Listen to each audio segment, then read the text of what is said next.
राजोवाच प्रियव्रतो भागवत आत्मा रामः कथं मुने गृहे रमत यन्मूलः कर्मबन्धः पराभवः। 5वें स्कंध की कथा।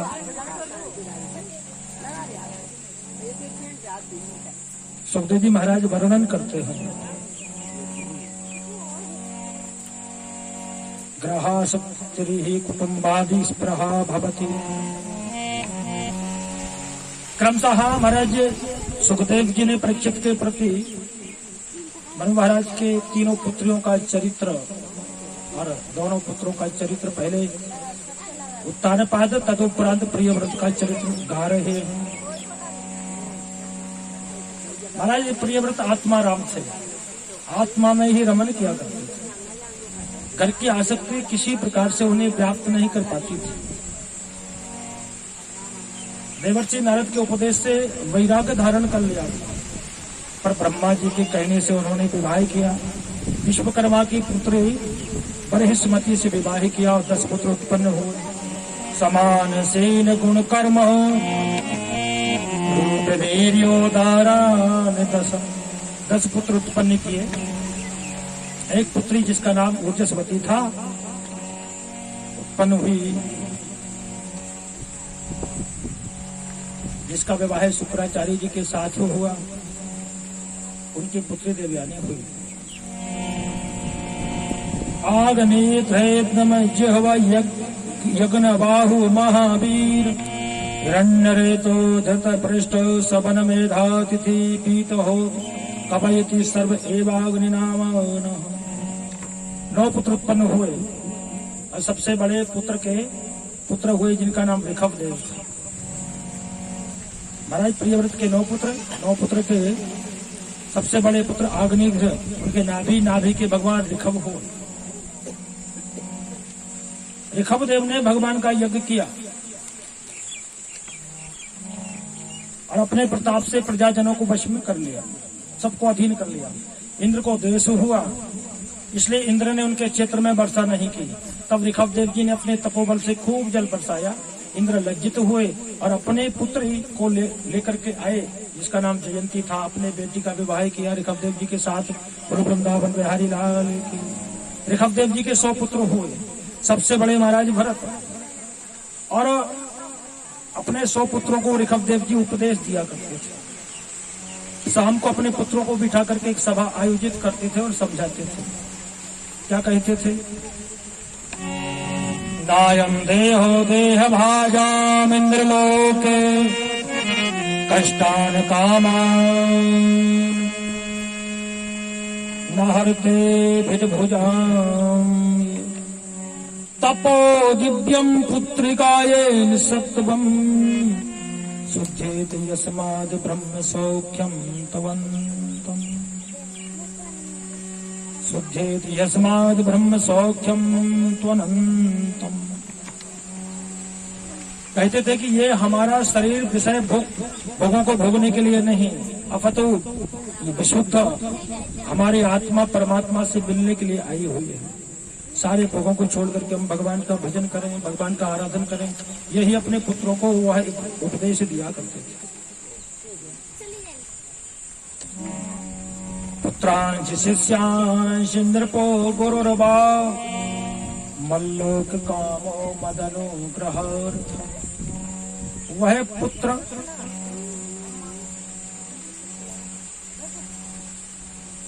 पिता की बात को न माने, और वह पिता जो पुत्र को, वह गुरु जो शिष्य को, और वह राजा जो प्रजा को सत्य कर्म की आज्ञा न दे। वह पिता पिता नहीं, वह गुरु गुरु नहीं, राजा राजा नहीं। गुरुरो न साक्षात् स्वजनो न साक्षात् पिता न साक्षात् जननी न साक्षात् दैवं न तत्स्यान् पतिश्च साक्षान् मोचयेद्यः समुपेत् न मोचयेद्यः समुपेत् मृत्युम्।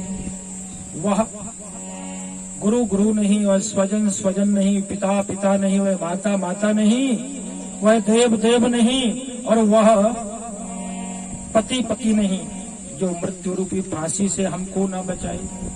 जो भगवान के भजन का हमको आदेश न करे, आज्ञा न करे, हमको भगवत भजन की शिक्षा न दे। न ब्राह्मण स्तुलये भूत मन्यत् पश्यामि विप्रः किमतः परम। इस प्रकार से बहुत अच्छी शिक्षा नित्य प्रति दिया करते थे। हमें भी अपने पुत्रों को अच्छी शिक्षा दें, क्योंकि ये नश्वर संसार है। इसमें ज्ञान की एक बात कहीं किसी ने ग्रहण कर ले और उसके ऊपर अपना जीवन यापन करे तो जिंदगी संभल जाती है, जिंदगी सुधर जाती है। लंकनी का जीवन केवल एक बात के ऊपर से सुधरा, एक बात के ऊपर। सुंदरकांड की कथा, मानस की कथा की मैं बात करूं। हनुमान जी महाराज ने छोटा सा रूप धारण किया और लंकापुरी में प्रवेश किया। लंकनी ने फिर भी देख लिया और लंकनी कहने लगी, मोर आहार लंक कर चोरा। अरे मेरा आहार होकर के तू लंका में चोर की तरह घुसा जा रहा है।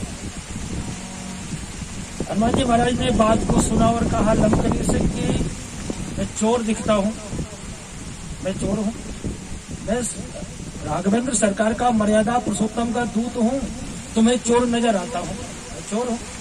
अरे तेरी बुद्धि उल्टी हो चुकी है, तुझे चोर तो साहूकार नजर आता है और मर्यादा पुरुषोत्तम का दूत तुझे चोर नजर आता है। हनुमान जी महाराज ने कहा महातेश्वरी का हरण करके लेकर के आया है, वो रावण चोर है कि मैं चोर हूं, सच बता। एक मुष्ट का मारा, नीचे गिरी, हाथ जोड़ करके प्रार्थना करने लगी कि आपने ठीक कहा, हमारी बुद्धि कहीं सुधर जाए। कहने का तात्पर्य जो सिम थी या चिप थी वो उल्टी पड़ी हुई थी लंकनी में। हनुमान जी महाराज ने मुष्ट का मारा, वो सीधी हुई, उसकी बुद्धि निर्मल हो गई। हमारी बुद्धि निर्मल हो जाए फिर किसी वस्तु की आवश्यकता नहीं, फिर हमारा मन भगवान के भजन में खूब लगता है। ऋषभदेव अपने पुत्र को उपदेश दिया करते थे। सबसे बड़े पुत्र भरत थे। ऋषभदेव जी ने राज्य शासन भरत जी को दिया और जंगल में चले गए। पहले क्या होता था कि चौथी अवस्था में अपने पुत्र को राज्य देकर के जंगल में चले जाते थे। अब ऐसा शायद नहीं होता है। अब ममता धीरे धीरे करके बढ़ती जा रही है। ऐसे चिपके हुए पैसे से कि छूटना बड़ा मुश्किल हो जाता है। और कहीं बात करें, कथा में क्यों नहीं गए? अरे क्या करें, समय मिलता ही नहीं, घर में इतने काम है, माया हमें छोड़ती ही नहीं है, ऐसा करना है वैसा करना है, कहाँ समय। अब माया हमें नहीं छोड़ती कि हम माया को नहीं छोड़ते। माया हमें नहीं बांधे, बल्कि हम ही माया को बांधे घूम रहे हैं। एक घोड़ों का व्यापारी 100 घोड़े लेकर के व्यापार करने को गया। 100 घोड़े 100 ही खूंटे थे साथ में। एक गांव में रुका, रात्रि को विश्राम किया। बच्चे से कहा बेटे खूंटे ले जा करके 100 ऊंटों को बांध दो। बालक जब गया तो खूंटे 99 ही थे, या तो गिर गया या घर पे छूट गए। 99 खूंटे लगाए, ऊंटों को बांधा। बालक दौड़ा हुआ आया, पिताजी खूंटे तो 99, एक खूंटा कम है। तो पिताजी बोले कोई दिक्कत नहीं, कोई बात नहीं, एक ऊंट को पकड़ो और ऐसी उंगली लेकर उसके पैर पे घुमाओ ताकि उसको पता चले कि मैं बंधा हुआ हूं, तो समझेगा। मैं बंध गया। पिताजी की बात को मान करके ऊंट को लेकर गया, जो 100 ऊंट था, और बालक ने उंगली लेकर के उसके पैर पर, उसके टांग पर ऐसे घुमाई। पैर से बांधा जाता है ऊंट को। उसे लगा कि हम बंध गए। प्रभात हुआ, सुबह जब 99 ऊंटों को खोला, वो सबके सब बाहर, 100 ऊंट वहीं खड़ा है। पिताजी बोले कि उसको तो खोलो। बोले पिताजी उसे बांधा कहाँ था जो खोला जाए? बोले झूठ मूठ तो बांधा था। बोले हाँ झूठ मूठ तो बांधा था। बोले झूठ मूठ ही खोल दो। बच्चा गया और उसके पैर को पकड़कर उंगली घुमाई तो उसने समझा कि हम खुल गए, वो बाहर आ गए। ऐसे माया की झूठ मूठ की उंगली हमारे ऊपर घूम जाती है और हम कहते हैं कि हम माया में बंधे हुए। सच बात तो यह है कि हम खुद माया को पकड़े हुए हैं। जैसे बंदरों को पकड़ने वाले क्या करते हैं, बंदरों को जब पकड़ा जाता है तो एक गड्ढा खोद दिया जाता है। उस गड्ढे में एक संकीर्ण मुख का जो घड़ा होता है, मटकी होती है, उसको जो बिल्कुल छोटे मुख की हो, उसमें चने डाल के रख दिया जाता है। बंदर जाता है, चने उठाता है मुट्ठी बांध के, और बाहर मुट्ठी जब वो खींचता है तो मुट्ठी बाहर आ नहीं पाती। अब वो चने छोड़ता नहीं है और बाहर हाथ आ नहीं पाता। ऐसे ही हमारा हाल है, हमारे हाथ में चने हैं, मतलब हमारे हाथ में स्वार्थ है, स्वार्थ को छोड़ना नहीं चाहते हैं, इसलिए हम बंधे हुए हैं। भगवान का भजन जितना हो सके, ज्यादा न कर पाए कोई बात नहीं, पर जितना समय मिले 24 घंटों में से कुछ घंटे तो निर्धारित करें कि 2 घंटे परमात्मा को देंगे, 3 घंटे भगवान का भजन करेंगे, 1 घंटे भगवान का भजन करेंगे। बुराई की बात करो तो घंटों व्यतीत हो जाते हैं, बड़ा आनंद आता है। किसी की चुगली की जाए ना, बड़ा आनंद आता है। वो कहते अरे साहब तुमको पता नहीं, उनको तो हम जानते, वो ऐसे हैं। भगवान के संकीर्तन की बात करें तो सबको अपना अपना काम दिखता है, घर भाग जाते हैं, भैया हमको समय नहीं, बोलो वृंदावन बिहारी लाल की। इसलिए जितना बने भगवान का आराधन अवश्य करना चाहिए। तो चौथी अवस्था को जब ऋषभदेव जी प्राप्त हुए, घर को छोड़ा, भरत को राज्य शासन दिया। भरत जी के 5 पुत्र थे और उन्होंने भी राज्य शासन किया। चौथी अवस्था में वो भी अपने पुत्र को राज्य का भार देकर के और पुलह आश्रम को चले गए। पुलह आश्रम प्रब्राजो, पुलह आश्रम प्रब्राजो, ब्रह्माक्षरम प्रणवम जपन। भरत जी ने सब कुछ छोड़ दिया, पुत्र पत्नी राजपाट सबको छोड़ करके और पुलह आश्रम की ओर प्रयाण किया। वहां एक छोटी सी कुटिया बनाई, गोमती नदी के किनारे एक आश्रम बना करके रहने लगे। नित्य प्रति 5-7 घंटे ओम का जाप करते थे, प्रणव का जाप करते थे, रोज का नियम था। एक दिन की बात है, तत्र तदा राजन हरणी पिपासया जलाशया व्यास में कई बोप जगह। एक दिन जब वो प्रणव का जाप कर रहे थे, उसी समय एक हरणी मारे प्यास के पानी पीने के लिए आई। उस नदी में पानी पीने के लिए आई ही हुई थी। शेर ने पीछे से दहाड़ लगाई, हिरणी व्याकुल हुई और हरणी ने छलांग लगाई। वो गर्भवती थी। ताकत लगाने से पर सबसे पहले बच्चे को जन्म दिया। वो बच्चा गंडकी नदी में गिरा और वो उधर जाकर के हिरणी प्राणांत हो गई। बच्चा जब नदी में गिरा और वहीं महाराज भरत जप कर रहे थे, तो माला को छोड़ करके सोचा कि मैं संत हूँ और मेरे सामने किसी जीव की हिंसा हो ये ठीक नहीं है, और उस बच्चे को उठाया, हिरणी के बालक को अपनी कुटिया में लाए। शाम को गांव में गए, दूध मांग करके लाए, उसको दूध पिलाया। अगले दिन फिर दूध मांगने गए। धीरे धीरे करके जो भजन 7 घंटे का था, धीरे धीरे करके कम हो गया। वो हिरण का बालक जब बड़ा हुआ तो हरी हरी घास लाते, घास खिलाते। विशेष मोह है। भगवान का भजन करने के लिए घर को छोड़ा, पुत्रों को छोड़ा, पत्नी को छोड़ा, राज्य को छोड़ा, और यहाँ हिरण के बच्चे में आकर के और मोह लगा लिया। धीरे धीरे करके समय कम होने लगा। जिस दिन हिरण का बच्चा चला जाता, लौट कर नहीं आता, बड़े चिंतित होते, कहाँ गया होगा, कोई खाना गया हो, छोटा सा बच्चा। और जब आ जाता था तो जैसे मृतक शरीर में प्राण आ गए हो ऐसे प्रसन्न हो जाते। काफी दिन हुए, एक दिन वो मृग शावक गया, हिरण का बच्चा गया, लौट करके नहीं आया, और इसी चिंता में महाराज भरत ने इस पंच भौतिक शरीर को त्याग दिया, छोड़ दिया, उसी के चिंतन में। और शास्त्र कहते हैं कि अंत मति सुगति, अंत में हमारी मति जिधर चली जाए उधर हमारा जन्म होगा। इसीलिए तो कहते हैं भगवान का नाम जपो। क्यों जपो? कि हमारी मुक्ति जब हो तब हम भगवान का नाम जपें तो हमारा उद्धार हो जाए। मरते समय हम जिसका चिंतन करेंगे उसी रूप में हमको जन्म मिलेगा, ये परम सत्य है। जन्म जन्म मुनि जतन कराही, अंतराम कहे आवत नाम। जन्म जन्मांतर तक जो भगवान का नाम जपते हैं, गारंटी नहीं कि अंत समय भगवान का नाम आ जाए। इसलिए सदैव भगवान का चिंतन करो। भरत जी महाराज का चिंतन मृग शावक में था, इसलिए जब वो मरे और अगला जन्म उनका मृग के रूप में हुआ, वो हिरण बने। दूसरे जन्म में कौन बने महाराज भरत? हिरण बने। हिरण जब बने तो उन्हें सब ज्ञात था कि मैं पहले कौन था। भरत जी को ज्ञात था कि पहले मैं राजा था, जंगल में तपस्या करने के लिए आया, एक केवल हिरण के बच्चे के मोह में आकर के मैं स्वयं हिरण की योनि में उत्पन्न हुआ। तो भरत जी महाराज ने संकल्प किया हिरण के रूप में, इस जन्म में हम हरी घास नहीं खाएंगे, सूखे घास खाएंगे। क्यों? हरी घास में कीटाणु होते हैं, जीव हिंसा ना हो, तो सब हिरण तो हरी हरी घास खाते थे, महाराज भरत सूखा घास खाया करते।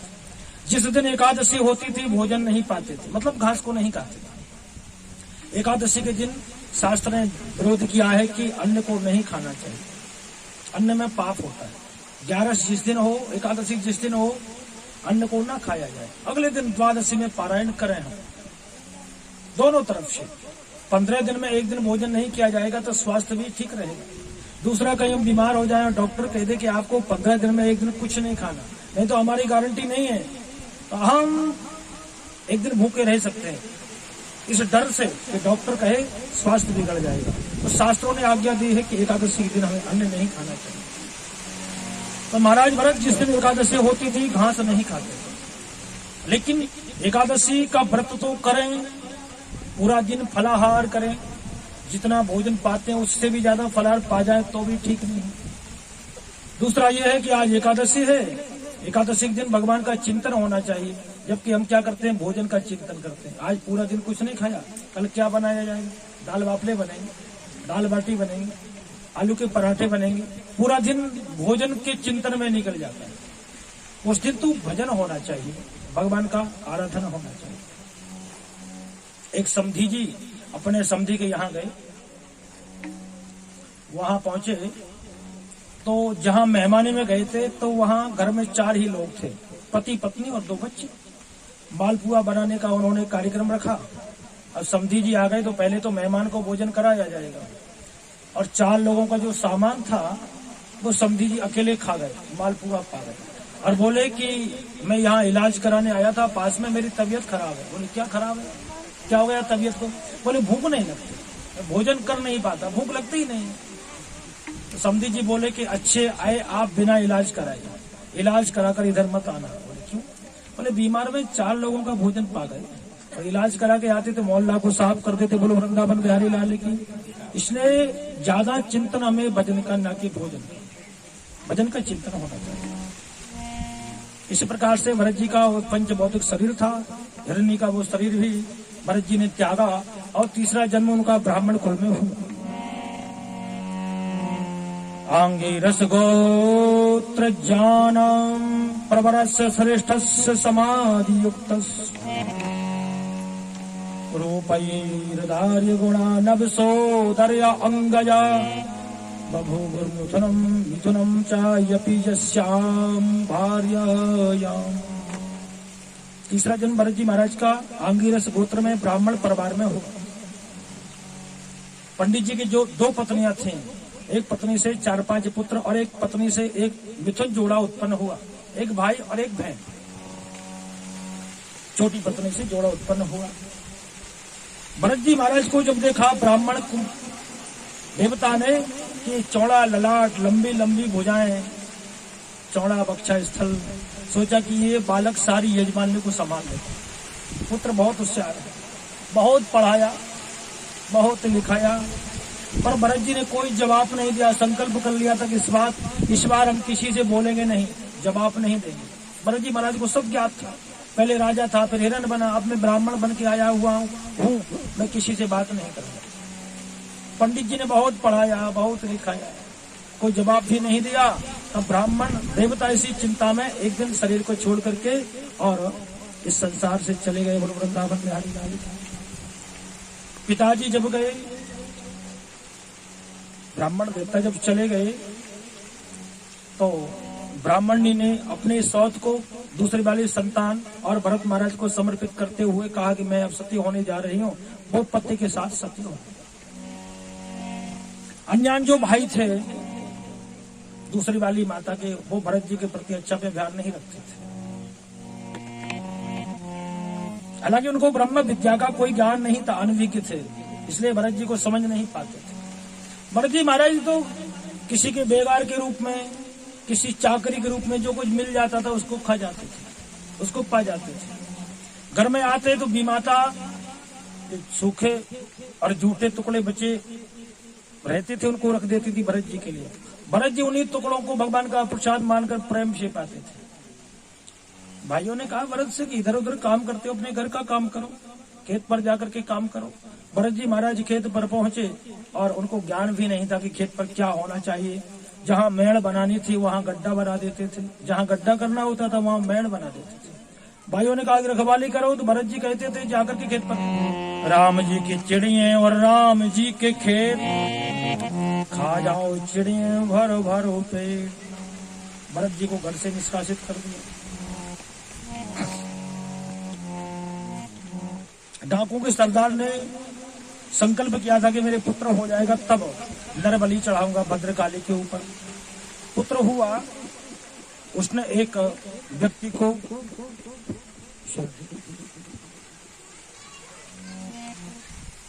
चार्ज में लगा दी, वो लाइट चली गई क्या? आ रही है मेरे ख्याल मटक रही हुई यहाँ, चार्ज में लगा दी,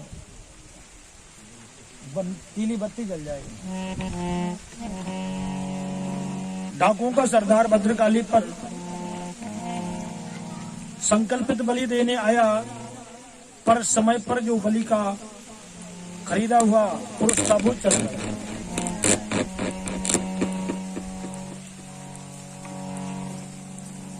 समय बलि का हो गया। जब कोई नहीं मिला तो डाकू ने आज्ञा दी कि समूची पृथ्वी पर जो कोई मिल जाए उसको ले आओ, और उसके अनुसार आए। भरत जी महाराज को हट्टा कट्टा देख करके बलि के लिए ले गए। स्नान कराया, भोजन कराया, 56 प्रकार के व्यंजन उनको खिलाए। भरत जी महाराज जैसे सूखे टुकड़ों को खाते थे वैसे ही 56 प्रकार के व्यंजन को पा रहे हैं। किसी प्रकार की कोई प्रसन्नता नहीं, ना तो सूखे टुकड़े जब खाते थे जब कोई दुख होता था, और ना आज किसी प्रकार की प्रसन्नता।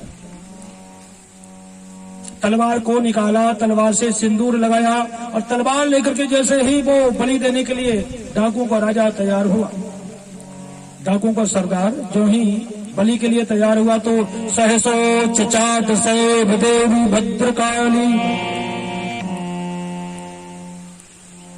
फिर भद्रकाली से सहन नहीं हुआ, मूर्ति को फाड़ करके भद्रकाली प्रकट हुई। उस तलवार को लेकर के, जिस तलवार से उस ब्राह्मण कुमार को मारा जा रहा था, उसी तलवार से लेकर के डाकुओं के सरदार को काट दिया। अनुचर थे उनके मुंडों को काट दिया, गरम गरम खून को पी करके अपनी बलि को ग्रहण किया भद्रकाली बोला। लेकिन भरत जी महाराज को ना पहले कोई दुख था और ना किसी प्रकार की प्रसन्नता।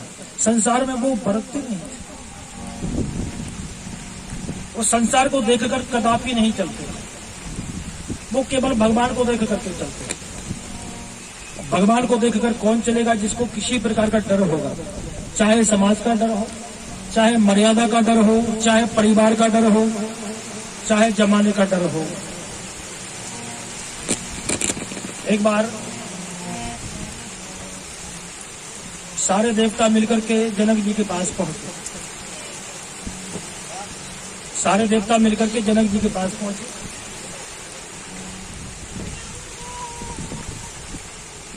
जनक जी अशरीरी हैं, शरीर में किसी प्रकार का रोग हो जाए तो उनको चिंता नहीं होती।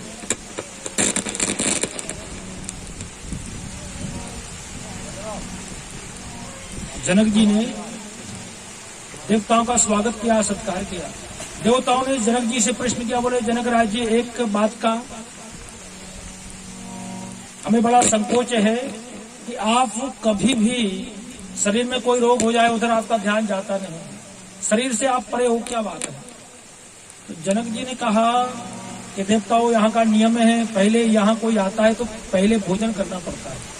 आप पहले भोजन करो, मैं आपके प्रश्न का उत्तर दे दूंगा। 56 प्रकार के भोजन बनवाए, देवताओं को पंक्तिबद्ध तरीके से बिठाया, और जब भोजन परोस दिए गए तो जनक राज जी आए और कहा, देवताओं भोजन करो और जरा ऊपर देख करके भोजन करना। ऊपर कच्चे सूत में तलवारें झूम रही थी, लटक रही थी। देवताओं ने जब देखा तलवारों को, अब गिरी गिरने ही वाली है, ऐसी स्थिति में भला किसी से भोजन होगा क्या? देवताओं ने तलवारों को देखा, इधर भोजन को देखा।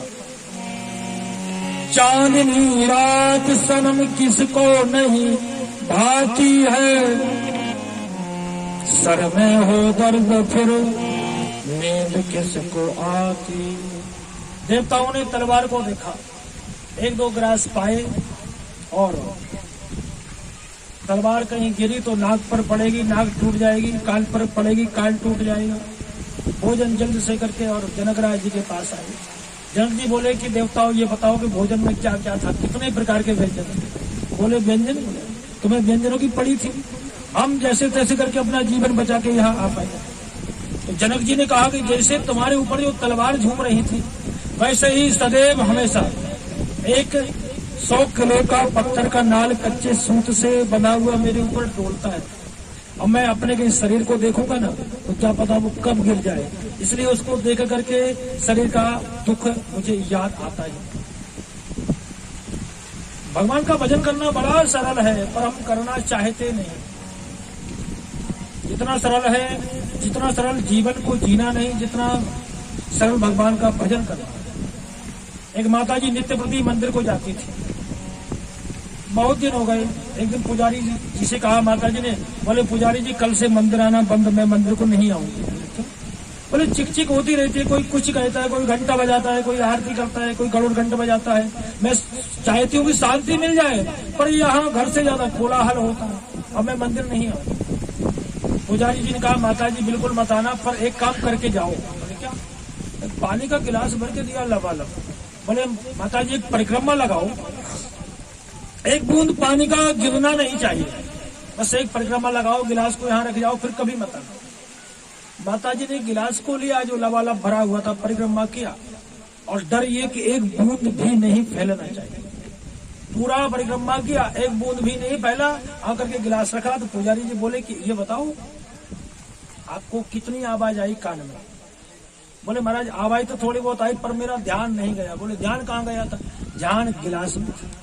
हमारा ध्यान जब इधर उधर जाएगा तो हमें इधर उधर की बातें सुनाई देंगी, और हमारा ध्यान जब हमारे कार्य पर रहेगा तो कोई कुछ भी कहता रहे, कोई ढोल बजाता रहे, क्या लेना देना हमको। इसलिए संसार है, ये कुछ ना कुछ करता रहेगा, हमें अपनी भगवान की भक्ति करना है। बोलो वृंदावन बिहारी लाल की।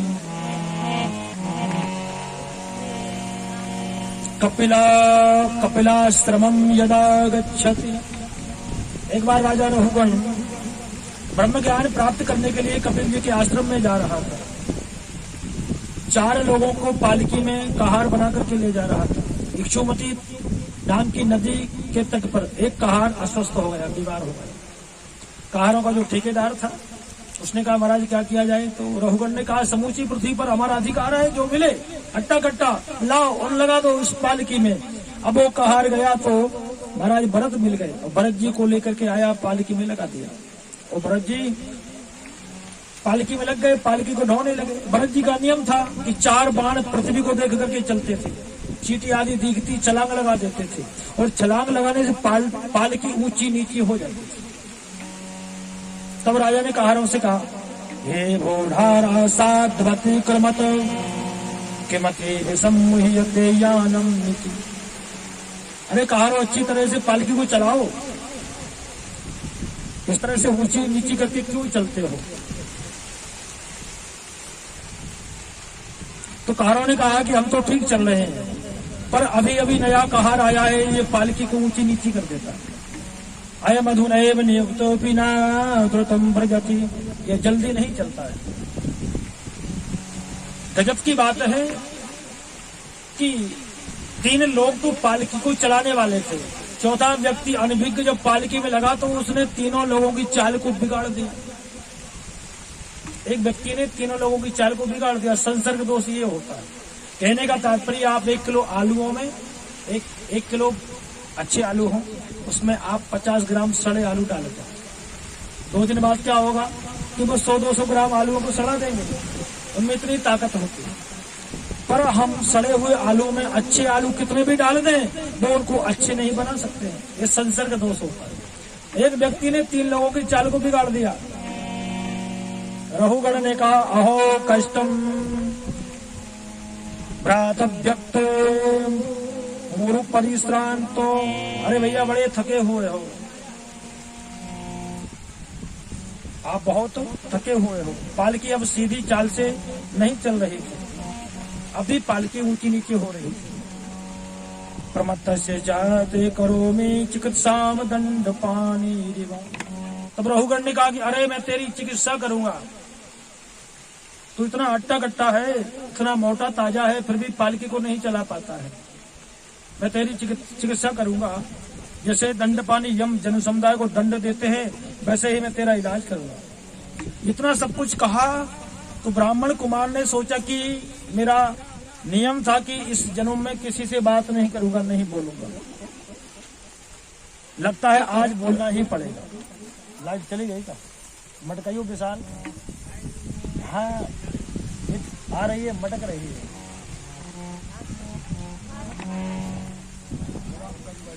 तो वयोदितम व्यक्तो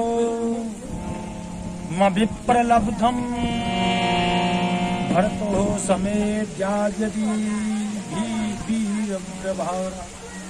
गंतुर यदि स्यादधि गम्य मधवा तीरे चिरासौ न विदाम प्रवाद।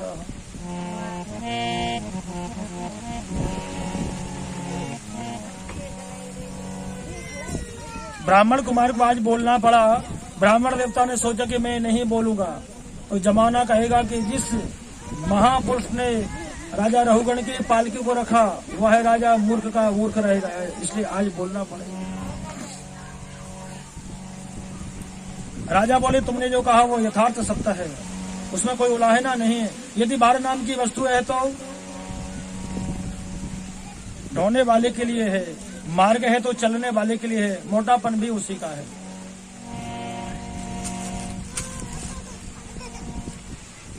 महाराज जी भरत ने, जो जड़ भरत नाम के ब्राह्मण देवता थे, रहुगण को ऐसा ज्ञान दिया कि रहुगण पालकी से कूद पड़ा और बोला मुझे क्षमा कर दो। ब्राह्मण देवता ने कहा अको विदाह कोविद बाद बादान मदस्यथो नाति विदाम वरिष्ठा।